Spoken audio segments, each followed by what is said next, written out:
नमस्कार, स्वागत है आपका मार्केट अपडेट्स में और मैं हूं आपके साथ सुमित कुमार। कल की बड़ी तेजी के बाद आज मार्केट में गिरावट देखने को मिल रही है। निफ्टी करीब करीब 200 पॉइंट के आसपास की गिरावट के साथ कामकाज करता हुआ दिखाई दे रहा है। यह करीब 12 बजे के आसपास का डेटा है। कल की बड़ी तेजी के बाद आज की यह गिरावट सवाल उठाता है कि निफ्टी और बैंक निफ्टी में अभी भी तेजी बरकरार है या नीचे के स्तरों के लिए तैयार रहना चाहिए। इसके साथ ही एनएसई के नए नियमों पर भी बातचीत करेंगे, क्योंकि नए नियमों की वजह से कल लास्ट मिनट में कुछ ही मिनटों में हमने देखा कि निफ्टी में 200 पॉइंट तक की तेजी देखने को मिली थी। इसके साथ ही ग्लोबल संकेतों, एफआईडीआई की रुख और टेक्निकल चार्ट के आधार पर बाजार की अगली चाल क्या हो सकती है, इसको समझने के लिए, इस पर चर्चा करने के लिए हमारे साथ मौजूद है चॉइस इक्विटी से Sachin Gupta sir. Hello Sachin sir, बहुत बहुत स्वागत है सर आपका। Hello Sumit, very good afternoon. Thanks for having me today. सबसे पहला सवाल तो सर यह कर लेते हैं एनएसई के नए नियमों को लेकर के। उसके बाद सर कल हमने देखा कि कल से नया नियम लागू हुआ और नए नियमों के बाद हमने देखा कि सर 200 पॉइंट की अचानक से तेजी आई लास्ट के कुछ मिनटों में। क्या लग रहा है सर, इसके बाद किस तरह की स्ट्रेटजी अपनानी चाहिए? चार्ट क्या कह रहा है? क्या सब कुछ फ्लॉप होता हुआ दिखाई दे रहा है नए नियमों के बाद? सो सुमित, यस डेफिनेटली लास्ट के 2 मिनट में जो है वो ऑल ऑफ सडन एक स्पाइक देखने को मिला। और ओवरऑल अगर हम देखें तो स्पॉट एंड फ्यूचर्स में काफी अच्छा जो है वो गैप अराइज होता हुआ नजर आया है। यहाँ पर हमने देखा कि future prices, Nifty futures prices जो है वो डिस्काउंट पर क्लोज होते हुए दिखाई दिए। वेल, हालांकि वो जो एडजस्टमेंट था वो सेटल होता हुआ नजर आया है और उसके चलते चार्ट्स पर जो फॉर्मेशंस है वो थोड़े से बिगड़ते हुए डेफिनेटली नजर आए हैं अभी के लिए। लेकिन अगर मैं बात करूं प्योरिटी टेक्निकली, तो अभी जो इमीडिएट सपोर्ट निफ्टी में नजर आ रहा है वो 24,500 का ही है। यहाँ पर अभी एट प्रेजेंट निफ्टी 1% की डिक्लाइन के साथ में ट्रेड होता हुआ दिखाई दे रहा है। मुझे लग रहा है डिसाइसिवली 24,500 इन लेवल्स के ऊपर निफ्टी को सस्टेन करना बहुत जरूरी है आज के ट्रेडिंग सेशंस में। इसके ऊपर ही अगर क्लोजिंग मिलती है तो फिर निफ्टी के अंदर जो है वो मोमेंटम अपसाइड के कंटिन्यू होते हुए नजर आएंगे। बट अगर 24,500 के नीचे स्लिप होते हैं तो फिर पॉसिबिलिटी जो एक छोटा सा गैप नजर आ रहा है मुझे डेली चार्ट्स पर, वो तकरीबन 24,390 380 के आसपास में फिल होता हुआ दिखाई देगा। सो 24,500 के नीचे अगर आज स्लिप होते हैं, क्लोज मिलता है क्योंकि आज वीकली एक्सपायरी का दिन भी है, इसलिए भी थोड़ी सी वॉलेटिलिटी है। और अगर क्लोज मिलता है तो फिर पॉसिबिलिटीज बनेगी करीब 24,380 370 तक के लेवल्स को चेज करने की। ओवरऑल लाइक हो सकता है 1 से 2 ट्रेडिंग सेशंस थोड़ा सा अप मोमेंटम, डाउनसाइड मोमेंटम यानी जिगजैग का देखने को मिले। बट ओवरऑल स्ट्रेंथ अच्छी बनी हुई है निफ्टी में। जिस तरीके से एक defensive upside momentum lower level से लौटता हुआ नजर आया है 24,000 24,200 के ऊपर, जिस तरीके से निफ्टी सस्टेन होता हुआ दिखाई दिया है, मुझे लगता है थोड़ा सा अगर शॉर्ट टर्म का व्यू लेके चले, लाइक 10 से 15 दिन का व्यू लेके चले, तो व्यू जो है वो पॉजिटिव साइड का ही है। बट यस, फॉर नेक्स्ट 1 और 2 ट्रेडिंग सेशन पॉसिबली थोड़ा सा जिगजैग देखने को मिल सकता है ऑन द लोअर साइड में। लाइक अगर मैं 10 से 15 दिन के हिसाब से सपोर्ट की बात करूं तो मुझे लगता है 24,200 ये लेवल्स को थोड़ा ध्यान में रखना चाहिए। और जब तक निफ्टी इसके ऊपर सस्टेन कर रहा है, पॉसिबिलिटीज अपसाइड में ट्रेड होने की है। अपसाइड में जो लेवल्स नजर आ रहे हैं वो 24,700 750 के हो सकते हैं निफ्टी के अंदर। वहीं अगर हम बात करें बैंक निफ्टी की, तो बैंक निफ्टी में भी अगेन एक सपोर्ट के पास ही मूव करता हुआ नजर आ रहा है। 57,400 इमीडिएट सपोर्ट लेवल है अभी के लिए बैंक निफ्टी में, और आज अब तक ये लेवल्स के ऊपर सस्टेन कर रहा है। पॉसिबिलिटीज एक पुल बैक मोमेंटम की बन सकती है। अपसाइड में यहाँ पर नजर आ रहे हैं करीब 57,800 टू 58,000 तक के लेवल्स। बट अगर ये सपोर्ट ब्रेक होता है 57,400 के नीचे, अगर बैंक निफ्टी क्लोज होता है, तो फिर पॉसिबिलिटीज बनेगी वापस से लोअर साइड में नेक्स्ट सपोर्ट लेवल्स को टेस्ट करने की, विच इज नियर अराउंड 57,000 56,800 के आसपास में। ओवरऑल अगर हम देखें तो आज मार्केट की ब्रेथ थोड़ी सी खराब होती हुई जरूर नजर आई है। And like stock specific and sector specific भी देखें तो मेजरली जो कंट्रीब्यूशन है वो शॉर्ट साइड में बनता हुआ सेक्टर्स की साइड से नजर आ रहा है। यहाँ हम देख रहे हैं PSU bank, realty sectors, private banks, cement sector, even IT sectors, FMCG sector, सारे सेक्टर्स जो है वो अपना रेड नोट पर और एक लाल निशान में ट्रेड होते हुए नजर आ रहे हैं। ओके सर, सेक्टर वाइज भी बात करेंगे। आपने अहम सपोर्ट और रेजिस्टेंस बता दिया सर। सेक्टर वाइज बात करेंगे और समझेंगे कि किस सेक्टर में मौके बन रहे हैं, कहाँ से दूरी बनानी चाहिए। लेकिन सर एक सवाल, ये आज एक्सपायरी है इस वजह से भी, क्योंकि एनएसई के जो सर नए रूल आए हैं उससे क्या लग रहा है सर, वॉलेटिलिटी कम करने की जगह मार्क चार्ट के नजरिए से अगर देखें तो वॉलेटिलिटी बढ़ती हुई दिखाई दे रही है क्या? नहीं नहीं, देखिए वन डे के मोमेंटम पर हमें डिसाइड नहीं करना चाहिए। ओवरऑल ये मैकेनिज्म जो है वो काफी अच्छा मैकेनिज्म है। और लाइक जो प्रीवियसली कैश मार्केट की जो settlements value like volume weighted average पर हो रहे थे, उसको चेंज करने के लिए ये रूल लेके आए हैं। तो मेरे हिसाब से एक दिन के मोमेंटम पर हमें फोकस नहीं करना चाहिए। लॉन्ग टर्म के हिसाब से अगर देखा जाए तो ये प्राइस मैकेनिज्म काफी अच्छा है। ओके, ठीक है सर। निफ्टी पे थोड़ा आते हैं। निफ्टी ने अच्छी रिकवरी दिखाई आज, हालांकि गिरावट देखने को मिली है, लेकिन क्या लग रहा है सर यहाँ से एक नई रैली की शुरुआत हो सकती है या फिर पुल बैक है? जैसे कि हमने डिस्कस किया कि इंपॉर्टेंट लेवल्स पर ही ट्रेड हो रहा है निफ्टी अभी के लिए, और अगर ये लाइक सपोर्ट्स को रिस्पेक्ट कर लेता है तो फिर मोमेंटम अपसाइड के ही मेजरली एक्सपेक्टेड है। 10 से 15 दिन का हमने जो व्यू शेयर किया है उसमें उसके पीछे लॉजिक यही है कि ओवरऑल जिस तरीके से लोअर साइड से स्ट्रेंथ लौटती हुई निफ्टी के अंदर नजर आई है, एंड 24,000 जिन लेवल्स को सपोर्ट करता हुआ और रिस्पेक्ट करता हुआ निफ्टी जिस तरीके से डिफेंसिव मूव पर दिखाता हुआ अपसाइड में सस्टेन कर रहा है, पॉसिबिलिटीज अपसाइड की ज्यादा नजर आ रही है। ये 1 से 2 ट्रेडिंग सेशंस के जिगजैग हो सकते हैं, ओके। जो कि मेरे हिसाब से एक बाइंग अपॉर्चुनिटीज ही रहेगी। 24,200 ये एक इंपॉर्टेंट जोन अभी के लिए बना हुआ है एज एन सपोर्ट लेवल्स। इसको मेजरली ध्यान में रखना चाहिए जब तक इन लेवल्स के ऊपर निफ्टी सस्टेन कर रहा है। ओके। सर किन सेक्टर में सर अभी मजबूती दिखाई दे रही है चार्ट के नजरिए से अगर देखें तो, और कहाँ कहाँ से दूरी बनानी चाहिए निवेशकों को? देखिए सेक्टर स्पेसिफिक अगर हम बात करें तो लाइक अभी के लिए ऑटो सेक्टर्स ऑलरेडी एक बर्जिंग है, यहाँ पर हम देख रहे हैं काफी फेवरेबल मोमेंटम्स जो है वो कंटिन्यू होते हुए नजर आए हैं। इसके साथ साथ में एफएमसीजी स्लाइट लीड लेता हुआ कल के ट्रेडिंग सेशंस में नजर आया, बट अभी भी ब्रेकआउट आना एफएमसीजी सेक्टर्स के अंदर बाकी है, और ओके। वो लेवल्स करीब 50,070 के आसपास के बन रहे हैं। मेरे हिसाब से नजर रखने के लिए अगर हम बात करें तो मेटल सेक्टर्स थोड़ा सा डिफेंसिव मूव दिखाता हुआ पिछले 2 ट्रेडिंग सेशन से नजर आ रहा है। कमिंग वीक में और कमिंग डेज में हो सकता है मेटल के अंदर जो रैली है वो कंटिन्यू होती हुई दिखाई दे। सो मेटल मेरे हिसाब से थोड़ा सा यहाँ पर नजर में रखना चाहिए। इसके साथ साथ pharma sector is one of the sector, यहाँ पर हम देख रहे हैं कि 1 से 2 ट्रेडिंग मिलता है और उसके बाद में एक रिलीजियस मूव जो है वो कंटिन्यू होते हुए नजर आते हैं। सो फार्मा ऑलरेडी एक अप ट्रेंड में ट्रेड होता हुआ दिखाई दे रहा है, higher top higher bottom formation overall sectors के अंदर बने हुए हैं। कोई भी डिप मिलती है मेरे हिसाब से फार्मा के अंदर जो है वो बाइंग कंटिन्यू करनी चाहिए। सो फार्मा है, मेटल है, अभी के लिए ये दो ओके। सेक्टर्स अच्छे नजर आ रहे हैं, यहाँ पर फोकस रखा जा सकता है। ओके सर, फार्मा और मेटल को आपने बताया सर, इसमें कौन से स्टॉक्स मजबूत दिखाई दे रहे हैं? वेल मेटल में सबसे पहले बात करें तो एक स्टील अथॉरिटी इंडिया सेल, ये एक काउंटर काफी मजबूत नजर आ रहा है। इसके साथ साथ में नेशनल एल्यूमिनियम, यहाँ पर फोकस रख के काम किया जा सकता है। एंड अपार्ट फ्रॉम दैट अगर मैं बात करूँ तो एक हिंडाल्को और हिंद जिंक, ये दो काउंटर्स भी जो है ओके। वो लोअर लेवल से एक अच्छा डिफेंसिव मोमेंटम कंटिन्यू करते हुए नजर आ रहे हैं। सो इन चुनिंदा स्टॉक्स पर जो है मेटल सेक्टर्स में नजर रखी जा सकती है। ओके, और निफ्टी सर प्राइवेट बैंकिंग को लेकर क्या व्यू है सर आपका?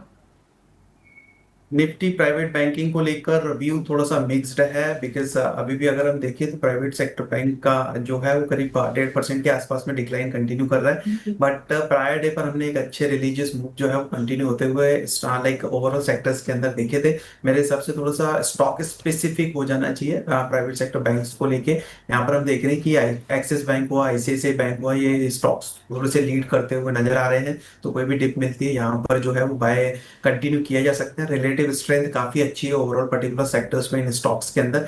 वहीं एचडीएफसी बैंक जो कि लाइक एक पुल बैक मूव कंटिन्यू करता हुआ नजर आया था, उसके बाद में वापस से वीकनेस बढ़ी है। सो इस तरीके के स्टॉक्स को थोड़ा सा जो है वो अवॉइड करके चलना चाहिए for the buying. Majorly focus मेरे हिसाब से जो है वो ICICI bank, axis bank, IndusInd bank, इन पर्टिकुलर बैंक्स पर चाहिए।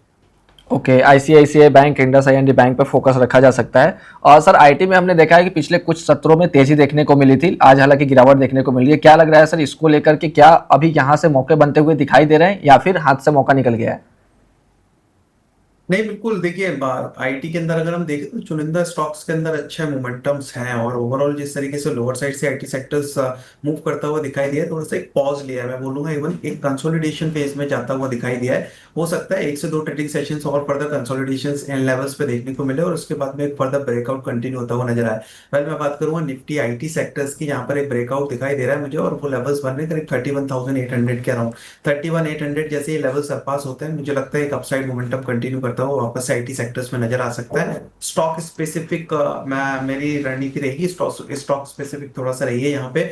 जो मेजर रिलेटिव स्ट्रेंथ जिन स्टॉक्स की ज्यादा है वहां पर फोकस रख सकते हैं, जैसे कि कोफोस वन ऑफ द काउंटर। कोई भी स्लाइड डिप मिलती है स्टॉक के अंदर वापस से 1680 1700 के आसपास में, वहां पर एक बार पोजीशन इनिशिएट करके चली जा सकते हैं।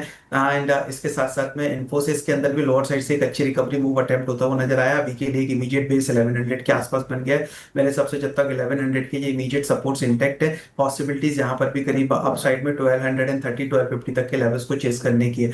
कोफोर्स हो गया, इन्फोसिस हो गया, परसिस्टेंट हो गया, ये स्टॉक्स कुछ चुनिंदा स्टॉक्स हैं जिनके अंदर एक अच्छी स्ट्रेंथ बनी हुई है, और ओके। मेरे सबसे अगर और फर्दर डिप आईटी में मिलती भी है तो buy on dips in stocks में देखा जा सकता है। ओके। सर निफ्टी ईवी को लेकर के सर क्या व्यू है, क्या दिखा रहा है चार्ट सर, इसमें क्या मौके बनते दिखाई दे रहे हैं, क्योंकि ईवी को लेकर के काफी डिमांड ईवी का बढ़ रहा है? जी बिल्कुल, डिमांड जरूर बढ़ रहा है, बट चुनिंदा स्टॉक्स के अंदर ही जो है वो मोमेंटम है, और मेरे हिसाब से यहाँ पर बहुत ज्यादा थोड़ा सा ना स्टॉक स्पेसिफिक होना जरूरी है। लाइक ईवी सेक्टर से अगर सबसे पहला काउंटर ही हम डिस्कस करें ओला इलेक्ट्रिक, तो यहाँ पर काफी अच्छी प्राइस स्टॉक की होती हुई नजर आई है। राइट। हालांकि लोअर लेवल से 36 के आसपास से एक पुल बैक मूव जरूर कंटिन्यू किया था, बट हायर लेवल्स पे सस्टेन होता हुआ ये नजर नहीं आ रहा है। अभी भी अपसाइड में अगर हम देखें तो 41 42 के आसपास में मेजर हर्डल्स और रेजिस्टेंस बने हुए हैं। ये फर्दर लेवल्स अगर ब्रेक होते हैं तो ही मुझे लगता है कि ओला इलेक्ट्रिक के अंदर जो है फर्दर अपसाइड मोमेंटम कंटिन्यू होता हुआ दिखाई दे सकता है। इसके बाद में दूसरा जो है वो हम देख सकते हैं यहाँ पे Olectra green. And Olectra green tech के अंदर भी अगर हम बात करें तो अभी के लिए जो है वो मोमेंटम डाउन साइड में साइडवेज मोमेंटम कंटिन्यू होता हुआ दिख रहा है। स्टॉक जो है वो लोअर लेवल्स पे मुझे लगता है थोड़ा सा लाइक कंसोलिडेट होता हुआ नजर आ रहा है। ओके। यहाँ पे भी ब्रेकआउट्स के जो लेवल बन रहे हैं करीब 1360 के आसपास के बन रहे हैं, वो फर्दर लेवल्स ब्रेक होंगे देन ओनली मुझे लगता है कि एक जो लाइक पॉजिटिव साइड मोमेंटम और एक फ्रेश रैली जो है वो स्टार्ट होती हुई नजर आ सकती है। ओके। एथर एनर्जी को लेकर के क्या बता रहा है चार्ट सर, क्योंकि 14% की तेजी आज देखने को मिल रही है, और साथ में की इंडस्ट्री को भी बता दीजिएगा, 7% के आसपास की तेजी दिखाई दे रही जी है। बिल्कुल, नो डाउट एथर एनर्जीज के अंदर एक अच्छा रिलीजियस मोमेंटम कंटिन्यू होता हुआ नजर आया है। वॉल्यूम बाइंग आज के ट्रेडिंग सेशंस में देखिए, और ओवरऑल भी अगर हम देखें तो स्टॉक ने एक अच्छे रिटर्न्स डिलीवर किए हैं वीक ऑन वीक बेसिस पे या मंथली बेसिस पे। And higher top higher bottom formations में स्टॉक ऑलरेडी मूव कर रहा है। स्टॉक के अंदर अभी के लिए जो ब्रेकआउट से करीब 1340 1350 के आसपास के थे, वो फर्दर लेवल्स ब्रेक होने के बाद में स्टॉक के अंदर जो है वो मोमेंटम कंटिन्यू हुआ है। मेरे सबसे फ्रेश बाय यहाँ पर बनाना थोड़ा सा रिस्की हो सकता है, ऑलरेडी स्टॉक ओके। 15% चला हुआ है।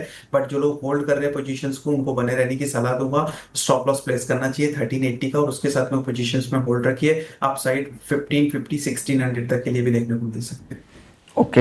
एथर एनर्जी और के इंडस्ट्री में जो लोग बने हैं वो लोग स्टॉप लॉस मेंटेन करके बने रह सकते हैं आगे के लिए। और सर एक चीज मार्केट को लेकर एक सवाल सर मेरे मन में आता है कि अगर अचानक से मार्केट में करेक्शन आता है, क्योंकि यहाँ से तो देखा जा रहा है कि रैली दिखाई दे रही है, आगे का जो सिनेरियो दिखाई दे रहा है उस अकॉर्डिंग, लेकिन अगर सर यहाँ से करेक्शन आता है तो किन लेवल पर बाइंग अपॉर्चुनिटी बन सकती है?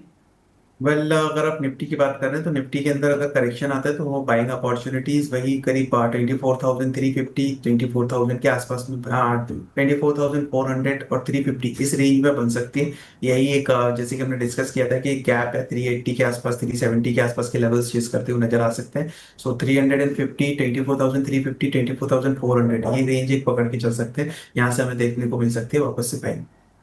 ओके ठीक है सर। मिड कैप स्टॉक्स पे आते हैं। कुछ सर स्टॉक्स है मेरे पास जिन्होंने एक साल में अच्छा परफॉर्मेंस किया है, अच्छा रिटर्न दिया है एक साल में। एक एक करके सर स्टॉक का नाम मैं बता रहा हूँ, आप अगर खरीदारी अगर करनी होगी तो स्टॉप लॉस और टारगेट प्लीज बता दीजिएगा। सर सोना BLW एक साल में 62% का रिटर्न है, एक महीना में अगर देखें तो 18% के आसपास का रिटर्न दिया है। क्या लग रहा है सर, इसमें मौके बनते हुए दिखाई दे रहे हैं, निवेशकों को निवेश करना चाहिए? ऑलरेडी एक अच्छा रनअप आ चुका है, जैसे कि आपने हाईलाइट किया है कि ऑलरेडी एक अच्छे रिटर्न्स दे चुका है स्टॉक। डेली चार्ट्स पर अभी भी higher top higher bottom formations में है, बट इन लेवल्स पर रिस्क रिवॉर्ड फेवरेबल नहीं है। मेरे ओके। हिसाब से कोई डिप मिलती है वापस से 760 750 के लिए, तो वहां से एक बार बाय इनिशिएट किया जा सकता है। अभी के लिए एक अच्छे सपोर्ट बेस स्टॉक के अंदर करीब 700 के आसपास में बने हुए हैं।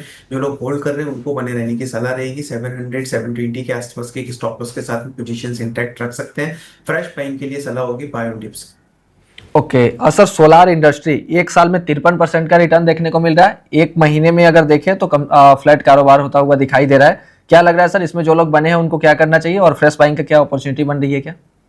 सोलर इंडस्ट्रीज में बिल्कुल देखिए नियर टू द ब्रेकआउट ही चल रहा है। ओवरऑल अगर हम देखें तो एक रेक्टेंगल फॉर्मेशंस में मूव करता हुआ दिखाई दे रहा है। साथ साथ में ओके। स्टॉक अपने 50 डीएमएस को रिलीजियसली जो है वो रिस्पेक्ट करता हुआ नजर आ रहा है।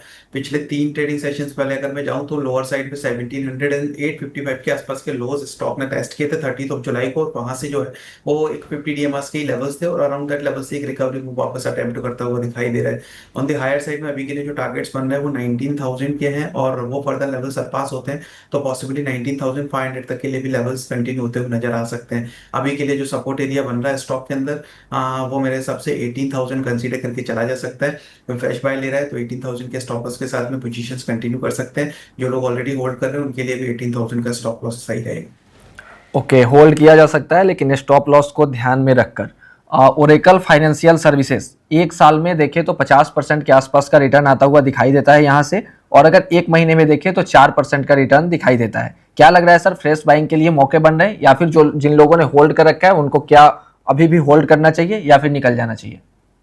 मेरे हिसाब से फ्रेश बाइंग यहाँ पे थोड़ी सी अवॉइड करके चलना चाहिए, बाय एंड डिप्स देखना चाहिए, कोई भी डिप मिलती है 11,300 11,200 के आसपास में, तो वहां से एक बार इनिशिएट कर सकते हैं।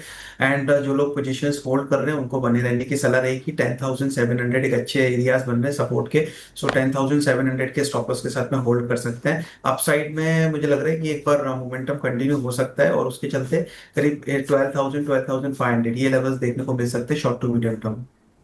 ओके सर, दो और स्टॉक है। एक सर भारत फोर्ज, एक साल में 49% का रिटर्न यहाँ से आता हुआ दिखाई दे रहा है, एक महीने में 2% के आसपास ही चला है। क्या लग रहा है सर, नए निवेशक मौका बना सकते हैं, या फिर जिन लोगों ने होल्ड कर रखा है उन्हें अभी होल्ड करना चाहिए, या फिर मुनाफा वसूली कर लेनी चाहिए? वेल देखिए, भारत फोर्ज की अगर मैं बात करूं यहाँ पे, तो like overall high top higher bottom formations में स्टॉक जो है वो मूव करता हुआ नजर आ रहा है, और एक इमीडिएट ब्रेकआउट लेवल से स्टॉक के 1230 के आसपास, 2230 के आसपास में 2230 मेरे हिसाब से अगर फ्रेश बाई कोई देख रहा है तो उसके ऊपर ही देखिए, क्योंकि ये अगर फर्दर लेवल्स ब्रेक होते हैं तो एक ब्रेकआउट मिलेगा और फ्रेश बाइंग कंटिन्यू होती हुई नजर आएगी। बट जो लोग पोजीशंस होल्ड कर रहे हैं वो लोग अभी के लिए पोजीशंस होल्ड कर सकते हैं। 2090 का एक स्टॉप लॉस प्लेस करना होगा, और उसके स्टॉप लॉस के साथ में पोजीशंस में बने रहिए। 2230 जैसे ये लेवल्स ब्रेक होते हैं, अपसाइड पोटेंशियल्स करीब 2400 2450 तक देखने को मिल सकता है। ओके सर, एक और है, लास्ट है सर, बैंकिंग सेक्टर से फेडरल बैंक। 34% का रिटर्न एक साल में आता हुआ दिखाई दे रहा है, एक महीने में अगर देखें तो 10% के आसपास की तेजी दिखाई देती है। क्या करना चाहिए सर?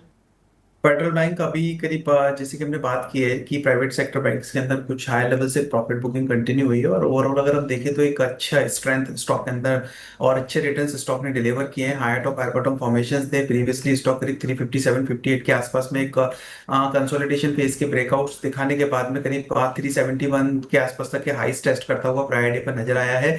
अभी वापस से ये जो प्रायर कंसोलिडेशन थे जो कि इसके रेजिस्टेंस जोन बने हुए थे, वो अभी एक सपोर्ट का काम करते हुए नजर आएंगे। मेरे हिसाब से 355 57 ये लेवल्स ब्रेक नहीं होनी चाहिए क्लोजिंग बेसिस पे, इस पर तो क्लोजली वॉच रखने की जरूरत है। अगर 355 ये लेवल्स के नीचे स्टॉक वापस स्लिप होता है तो फिर पॉसिबिलिटीज बनेगी एक प्रॉफिट बुकिंग की, और एक लाइक एक शॉर्ट मोमेंटम की, और उसके चलते हो सकता है 355 के नीचे स्टॉक स्लिप हुआ तो करीब 345 340 तक के भी लेवल्स चेज करता हुआ नजर आए। फ्रेश बाइंग अभी के लिए अवॉइड करनी चाहिए, और जो लोग होल्ड कर रहे हैं उनको 355 का एक इमीडिएट स्टॉप लॉस सजेस्ट करूंगा। इनकेस 355 पे स्टॉप लॉस अगर हिट होते हैं तो पोजीशन से एग्जिट करने की सलाह होगी। ओके ठीक है सर, अगर सर आपसे पूछूं कि टॉप तीन ट्रेडिंग पिक्स इस हफ्ते के लिए, तो कौन कौन सा रखेंगे सर आप? एंट्री, टारगेट और स्टॉप लॉस भी बता दीजिएगा सर। देखिए, अभी जिस तरीके का मार्केट है, और आज हम देख रहे हैं कि मार्केट की ब्रेथ वापस से खराब होती हुई नजर आई है। तीन स्टॉक्स को मेरे हिसाब से थोड़ा सा टिपिकल होगा बोलना, ओके। बिकॉज जिस तरीके से मोमेंटम्स यहाँ पे बन रहे हैं, एंड मुझे लगता है अभी के लिए लाइक नेशनल एल्यूमिनियम जैसे कि हमने डिस्कस किया है, वहां पर एक प्राइस एक्शन भी पॉजिटिव है, साथ साथ में स्टॉक के अंदर जो है वो एक फॉर्मेशंस बनते हुए नजर आ रहे हैं, double bottom kind of patterns जो है वो होते हुए दिखाई दे रहे हैं नेशनल एल्यूमिनियम के अंदर। लेवल्स ये 373 से 372 के आसपास के ब्रेकआउट्स के लेवल्स हैं, जहां पर हमने देखा कि आज के ट्रेडिंग सेशन में ब्रेकआउट देखने को मिला, बट अनफॉर्चुनेटली हायर टेरिटरीज में स्टॉक सस्टेन होता हुआ नजर नहीं आया। बट जिस तरीके से फॉर्मेशंस बने हैं, साथ साथ में लोअर साइड में करीब 200 डेज के एक्सपोनेंशियल मूविंग एवरेजेस के आसपास से सपोर्ट लेने के बाद स्टॉक जो है वो रिवर्स होता हुआ नजर आया। मेरे हिसाब से 373 372 ये एक अच्छे बाइंग जोन बन रहे हैं नेशनल एल्यूमिनियम के अंदर। स्टॉप लॉस प्लेस करना चाहिए 354 का, और अपसाइड में एक मुझे लगता है करीब 395 400 ये लेवल्स हो सकते हैं जो कि एज एन टारगेट आपको टेस्ट होते हुए नजर आए। इसके बाद में दूसरा स्टॉक जो नजर में है वो फार्मा सेक्टर से ही है, थायरो केयर पर नजर रहेगी। Thyro care okay. में अगर हम देखें, यहाँ पर करीब हायर साइड में जो है वो कंसोलिडेट होता हुआ नजर आ रहा है। एंड ओवरऑल देखें तो higher top higher bottom formation stock के हैं 600 605 यही एक इमीडिएट लेवल्स बन रहे हैं। यहाँ पर स्टॉक अभी के लिए जो है वो मूव करता हुआ सस्टेन करता हुआ दिख रहा है। 570 के बिलो के एक स्टॉप लॉस के साथ में मेरे हिसाब से यहाँ पर एक बार बाइंग का अपॉर्चुनिटीज देख सकते हैं। अप साइड में टारगेट हो सकते हैं 630 640 के। ओके सर, सर एक आखिरी क्वेश्चन है एलआईसी को लेकर के। सरकार हिस्सेदारी बेच रही है, करीब करीब 6% के आसपास की हिस्सेदारी सरकार की तरफ से बेची जा रही है, और शेयर में 7-8% के आसपास की गिरावट देखी जा रही है। क्या करना चाहिए सर निवेशकों को? अब LICI की बात कर रहे हैं मुझसे, एल LICI। आई सी सर, LIC। यस, बिल्कुल। देखिए, चूंकि कॉर्पोरेट एक्शन है उसके चलते स्टॉक के अंदर जो है वो डाउनसाइड मोमेंटम है। हालांकि ओवरऑल भी अगर हम देखें चार्ट स्ट्रक्चर, तो कुछ बहुत अच्छा जो है वो लाइक अल्फा स्टॉक में जनरेट करके दिया भी नहीं है। मेरे हिसाब से अभी के लिए अगर पोजीशंस हैं तो एक स्ट्रिक्टली स्टॉप लॉस प्लेस करना चाहिए 385 का। ये फर्दर लेवल्स अगर टेक्निकली ब्रेक होते हैं तो पॉसिबिलिटीज है करीब 373 370 तक के लेवल्स को टेस्ट करने की स्टॉक के अंदर। पर जब तक 385 ये लेवल प्रोटेक्ट है तब तक के लिए बने रह सकते हैं, बट स्ट्रिक्टली स्टॉप लॉस जरूर प्लेस करके रखिए। ओके, एलआईसी पर जिन लोगों ने नजर रखा है उनको 385 का स्टॉप लॉस मेंटेन करके चलना चाहिए। ठीक है सर, बहुत बहुत धन्यवाद सर, आपने समय निकाला हमारे दर्शकों के लिए। Thank you so much sir.